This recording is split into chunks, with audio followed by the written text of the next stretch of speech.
आज कहानी है एक ऐसे इंसान की जिसने इतिहास को अपनी आंखों से जलते हुए देखा, चिल्लाते हुए, मरते हुए देखा। वो इतिहास जो इतिहास में पहले कभी नहीं हुआ था। इसे भी क्या पता था कि ये जो देख रहा है वो मानव जाति की इतिहास बदलने वाला है। ये कहानी है दुनिया के सबसे खुशनसीब और बदनसीब इंसान का। आप भी सोच रहे होंगे कैसे कोई खुशनसीब और बदनसीब दोनों हो सकता है, तो इसका जवाब मैं आप लोगों पर छोड़ता हूँ।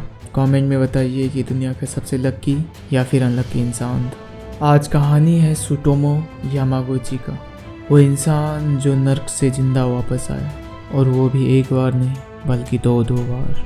यामागुची का जन्म पहले विश्व युद्ध के दौरान 16 मार्च 1916 नागासाकी में हुआ। पेशा से तो यामागुची एक मरीन इंजीनियर था। मित्सुबिशी हैवी इंडस्ट्रीज में एज ए ड्राफ्टमैन काम कर रहा था। यहाँ तक यामागुची का लाइफ एक नॉर्मल इंसान की तरह गुजर रहा था, जब तक कि 6 अगस्त सन 1945 का वो दिन नहीं आया। ये तारीख को याद रखना, क्योंकि इस दिन जो हुआ इतिहास में ना पहले कभी हुआ था ना दोबारा कभी हुआ।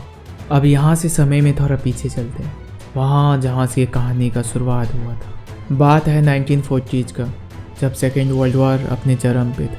ऐसे तो सेकेंड वर्ल्ड वॉर में अमेरिका न्यूट्रल था, बस अपनी फ्रेंडली नेशन को मिलिट्री सप्लाईज भेजता। उस समय जापान और चाइना का भी युद्ध चल रहा था, और चाइना का सपोर्ट मिल रहा था तो यूएस से। ऐसे में जापान और यूएस का रिश्ता बिगड़ता चला। इन्हीं सब कारणों से जापान ने तय किया अमेरिका पर हमला करने का। जापान और यूएस के बीच प्रशांत महासागर में एक आइलैंड है हवाई, जहाँ पर अमेरिका का सबसे बड़ा नेवल अड्डा था। फिर आया दिन 7 दिसंबर 1941, वो दिन जहाँ से युद्ध का परिभाषा बदलने वाला था। सुबह 7:55, एक आम सा दिन। किसी को कोई खबर नहीं कि क्या होने वाला है। 350 से भी ज़्यादा फाइटर जेट्स, बॉम्बर्स और टर्पीडो प्लेन ने पर्ल हार्बर पर हमला किया। रास्ते में जो भी आया तबाह हो गया। क्या बच्चे क्या बूढ़े, इंसान जानवर में कोई फ़र्क नहीं। और 2 घंटे में इतना तबाही मचा दी कि अमेरिकन इतिहास में आज तक किसी ने नहीं किया। 200 से ज़्यादा एयरक्राफ्ट और 20 वारशिप तबाह, 2400 लोगों की मौत और 1200 से भी ज़्यादा गंभीर रूप से घायल। ऐसा दर्दनाक मंजर अमेरिका ने कभी नहीं देखा। और यहीं से दूसरे विश्व युद्ध में अमेरिका का एंट्री होता है। यूएस ने जापान के खिलाफ डायरेक्ट वार घोषित कर दी। वार चलता गया और चलता गया। 1945 आते आते इधर अब तक हिटलर मर चुका था और सरेंडर हो चुका था जर्मनी, लेकिन जापान था कि थमने का नाम ही नहीं ले रहा था। इधर यामागुची ऐसे तो नागासाकी में काम करता था, लेकिन उन दिनों 3 महीने की बिजनेस ट्रिप में हिरोशिमा गया हुआ था। फिर आया साल 1945, महीना अगस्त और तारीख 6। ये वही तारीख है जो मैंने आपको वीडियो की स्टार्टिंग में याद रखने को कहा था। यामागुची अपने 2 कलीग के साथ काम ख़त्म करके नागासाकी के लिए ट्रेन स्टेशन जा ही रहा था कि उसे याद आया उसने अपना आइडेंटिफिकेशन स्टैम्प भूल गया। यामागुची गया वापस स्टैम्प लेने, और स्टैम्प लेकर वापस आ ही रहा था कि सुबह 8:15। आसमान में देखा कोई ऑब्जेक्ट 2 छोटे पैराशूट की मदद से नीचे आ रहा था। अमेरिकी बम्बर B-29 ने हिरोशिमा पर लिटिल बॉय नाम का आइटम बम गिराया था। उसको नीचे आने में 45 सेकेंड का समय लगा, और उसके बाद जो हुआ वो नर्क से कम नहीं था। सबको ऐसा लगा जैसे आसमान में सूरज फट गया हो।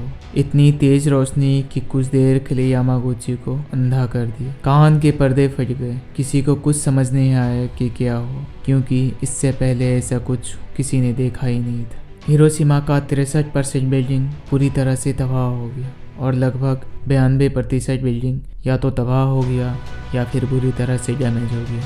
3.5 लाख की जनसंख्या में 1,80,000 की मौत हुई, और 13 किलोमीटर तक हिरोशिमा को एक साफ मैदान बना दिया। ऐसा मंजर जिसे शब्दों में बयां नहीं किया जा सकता। कुछ देर बाद यामागुची को होश आया। आधा शरीर जल चुका था। जैसे तैसे अपने कलीग को ढूंढा और शेल्टर में रात गुजारी, और फिर अगली सुबह नागासाकी के लिए निकल गए, और वहीं पे उन लोगों ने अपनी इलाज करवाया। 2 दिन बाद 9 अगस्त को यामागुची अपना ऑफिस पहुंचा। अपने सुपरवाइज़र को सारा कहानी बताया।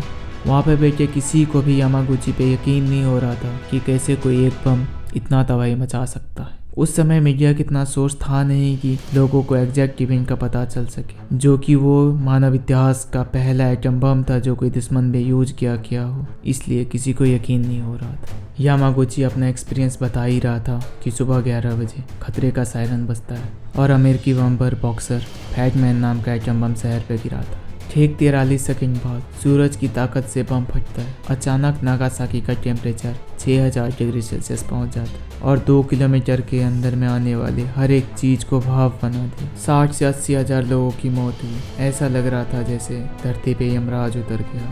हर तरफ लाश और चीखते चिल्लाते हुए लोग थे। ऐसा नजारा था जैसे वहाँ पे पहले कभी कुछ था ही नहीं। उधर ग्राउंड जीरो से 3 किलोमीटर दूर यामागुची का ऑफिस का सारा खिड़की दरवाजा टूट गया। बिल्डिंग बुरी तरह से डैमेज हो चुका था। जैसे तैसे यामागुची बच गया, लेकिन और भी बुरी तरह से घायल हो गया। उसके शरीर पे जो बैंडेज लगा हुआ था वो शरीर से चिपक गया। तेज बुखार और खून की उल्टी कई हफ्तों तक चला। लेकिन कहते हैं ना, लाख बुरा चाहे क्या होता है, वही होता है जो मंजूर खुदा होता है। खुदा को मंजूरी नहीं था इसका मरना। काफ़ी दवाएं और इलाजों के बाद यामागुची जिंदा तो बच गया, लेकिन एक साइड की सुनने की शक्ति खो दी। कई सालों तक बैंडेज में लिपटा रहा। अंततः यामागुची, उसके पत्नी और 2 बेटी, जो कि नागासाकी हमले में जिंदा बच गए थे, एक हेल्दी लाइफ जीने लगे। यामागुची ने अपनी पुरानी कंपनी मित्सुबिशी हैवी इंडस्ट्री में दोबारा काम करना चालू कर दिया और मार्च 2009 में जापानीज गवर्नमेंट ने यामागुची को ऑफिशियली रिकॉग्नाइज किया as a only survivor in both Hiroshima and Nagasaki atomic blast.